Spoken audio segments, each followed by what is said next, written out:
Hello everyone, it's Zainab and I'm back with another video, as you can see, and today I want to talk about normalized dysfunction. So it's something that I have noticed and I just have some thoughts about it. And what I mean by normalized dysfunction is how in certain communities, and I will say, well, I can't say what people do in every community, but I can say what I have observed in the African American or Black community. And what made me think about this, well, there are several things, but let me just get into it.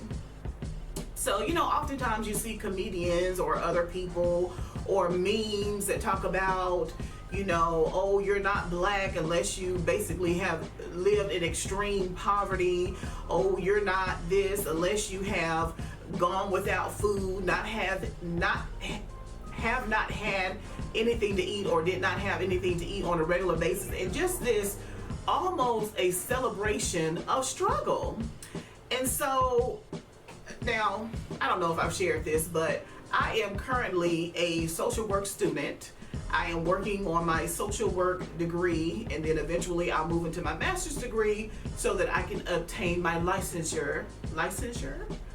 Let me start. Get my license to be a licensed counselor.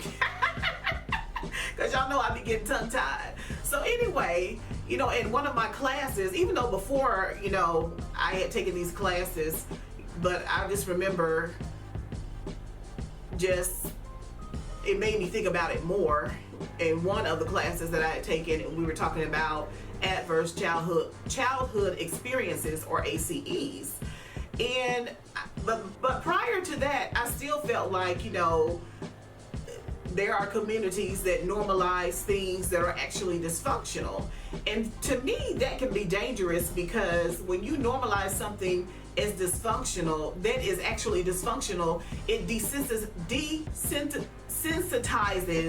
desensitizes people to what is really going on.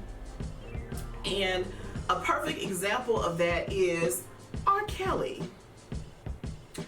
This man has been known, when you talk to people, especially people who are from Chicago, and they say, oh, you know what, honey, we've been known about him. He used to always be hanging around the high schools. And for me, I feel like, well, I know that it's dangerous because, it's just so much. This is such a complex topic. It is multi-layered. So I'm going to try to stay on what I'm talking about today, and maybe another day I'll talk about some other things. But they're like certain practices, and they don't just go on in the Black community, like older men that are, and I'm using the word dating very loosely, dating young girls, essentially children who are 15, 16, 14, 17, 18, and they're 28, 29, 30, 35, it goes on. But people don't say anything about it because they feel like it's normal.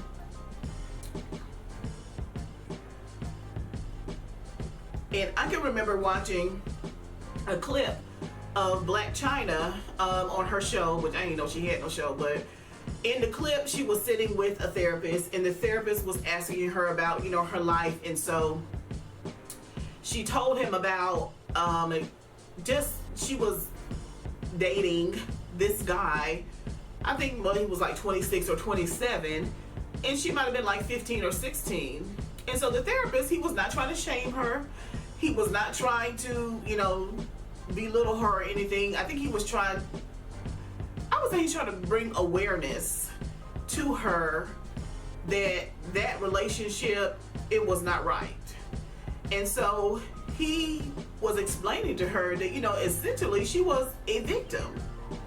And she got very defensive. And one of the things that she said was, everybody does it. It happens all the time. And so in that statement, it just let me know how that type of behavior is trivialized in the community. But who does it hurt? It hurts the children who are essentially being preyed upon by older people. And the thing about it was, I'll even say this, I didn't even know that that had happened to me until I was an adult. So when I was 15, 16, 17, 18, grown men would be pursuing me, and I quote unquote dated these grown men. And it wasn't until I became a parent and I was older and now in my 30s, and I started thinking about, when I was in my teens, and I said to myself, oh my God. I didn't say it like that, but it was like a light bulb came on, and I was like, those men had no business pursuing me, and they knew I ain't have the sense God gave a billy goat. So it's easy to manipulate somebody who has no life experience, who does not have any sense, and if they, because you're when you are a teenager, you don't know nothing. You think you know something, but you don't. And it's also easy to manipulate people who are living in poverty. They're not having their needs met at home. They may be neglected. Their parents may not be paying them any attention, and so they're out here doing whatever. And as a child, this is where I started talking about, this is what I mean by it being complex and multi-layered, but I don't want my video to be too long. But as children need affection, children need attention, and they have no idea that the person who is giving them affection or attention actually could really harm them. And so anyway, what the therapist was trying to explain to Miss China is that although she may not have been aware that she was a victim in that relationship, that experience affected her, and it is showing up in her life. And so for me, I feel like that's the harm in trivializing traumatic events and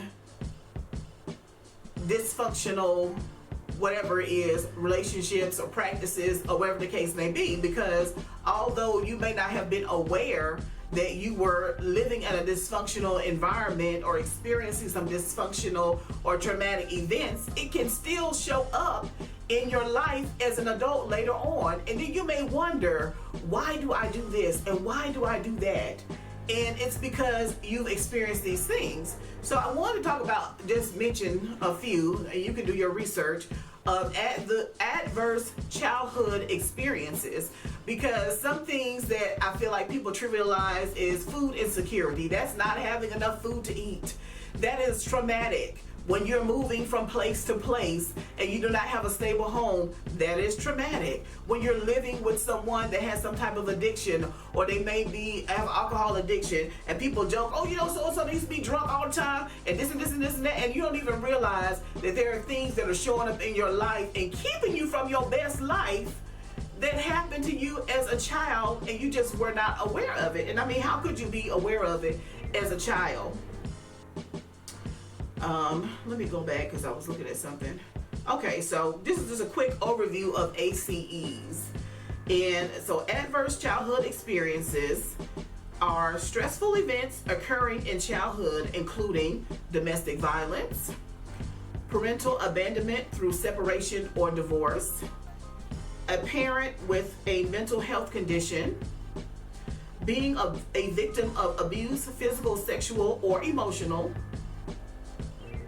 being a victim of neglect, physical or emotional, a member of your household being in prison, and growing up in a household in which there are adults experiencing alcohol and drug use problems.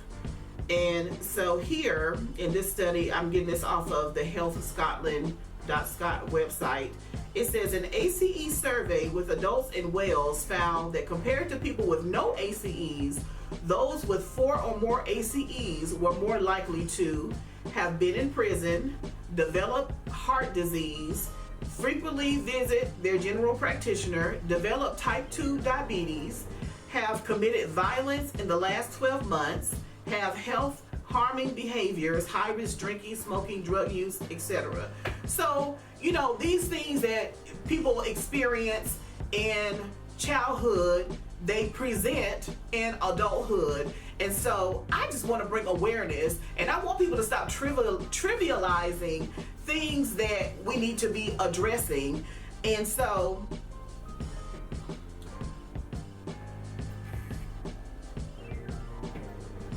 and because basically what happens is when you experience something and then it affects you adversely, and then you have a problem or you end up in a cycle of some type of negative behavior, coping behavior, or what have you, and you never seek any help about it because you didn't realize that what happened to you was traumatic, that it was adverse, and that it can,